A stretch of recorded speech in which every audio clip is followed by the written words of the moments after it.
Et on va reparler encore de Trump et de la Coupe du Monde, la Trump Card contre la FIFA. Alors, beaucoup n'ont pas compris ce qui s'est passé. Mais Trump est en train de démonter toutes les institutions supranationales. Et la FIFA en fait partie. Oui, le pouvoir souverain de Trump.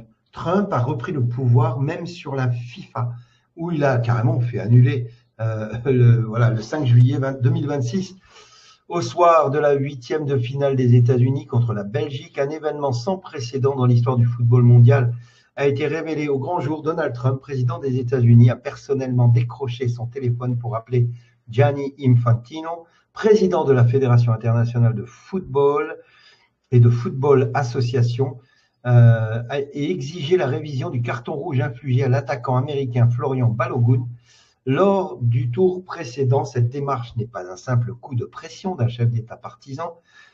Elle constitue un signal puissant, souverain, d'une portée considérable contre les institutions. Pour la première fois de l'ère moderne, un président en exercice s'immisce publiquement, ouvertement et sans la moindre ambiguïté dans le processus disciplinaire. Il aurait pu le faire en douce. Non, il l'a dit haut et fort. Il a dit je vais régler ça pour les plus hautes instances du foot mondial, et il a obtenu gain de cause. Pour l'Alliance, ce n'est pas une anomalie, c'est une démonstration que le basculement est en cours, que les structures qui semblaient intouchables se plient désormais à une autre logique, que le Mondial 2026 organisé sur le sol américain est bien le théâtre d'une transition historique dont peu de commentateurs mesurent la véritable nature.